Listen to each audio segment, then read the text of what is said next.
কাদা নিচ্ছিস কাদাটা? এই যে ভিডিও, এটা অনেকেই কম বেশি দেখেছো। তো এই ভিডিওটার পিছনে অনেক বেশি খাটনি ছিল।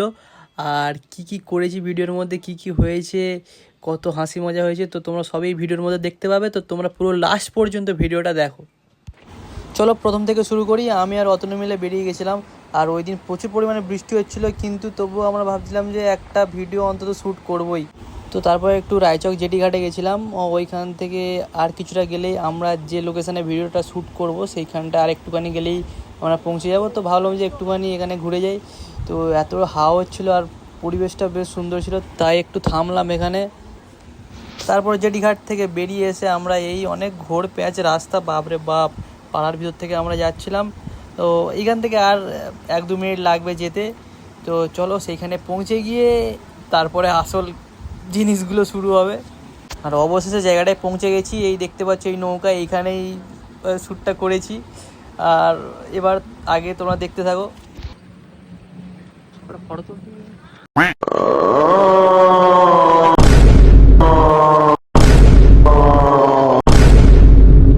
है कोई मेरे तरह सुंदर और हैंडसम? है कोई मेरे तरह चिकना या स्मार्ट? है किसी की तरह मेरे तरह बाल या गाल या आंखें या लिप्स? है किसी की तरह मेरे तरह बॉडी? এখান থেকে স্টার্ট করলি, স্টার্ট করে এই আমার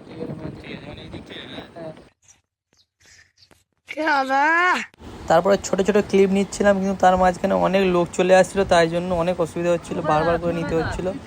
আর একটা সব থেকে বড় প্রবলেম, ওকে অ্যাঙ্গেলে ঠিকঠাকভাবে ভিডিও নিতে বলতে বলতে আমার অবস্থা খারাপ হয়ে যাচ্ছিলো। আর এই দেখো ভিউটা, উফ, অসাধারণ। যেখানে ভিডিও শ্যুট করা সেখানে চলে এসেছি, কিন্তু এর ভিতরে দেখতে পাচ্ছি আরও সুন্দর সুন্দর জায়গা। তোমাদেরকে আমি দেখাচ্ছি, দেখো পিছনটা দেখো।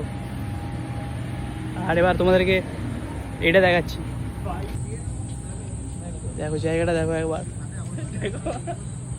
এইটা দেখো, এটা দেখো।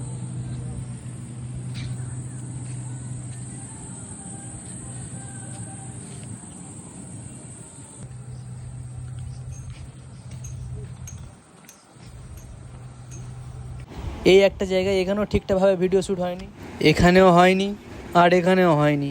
তারপরে বাধ্য হয়ে ভাই নেমে পড়েছি পাঁকে।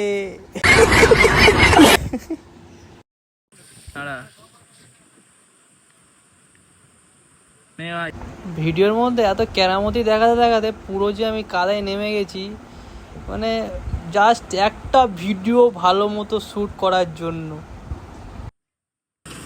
কাদা নিচ্ছিস কাদাটা? কাদাটা নিস দি ভাই না, নিচে নাম।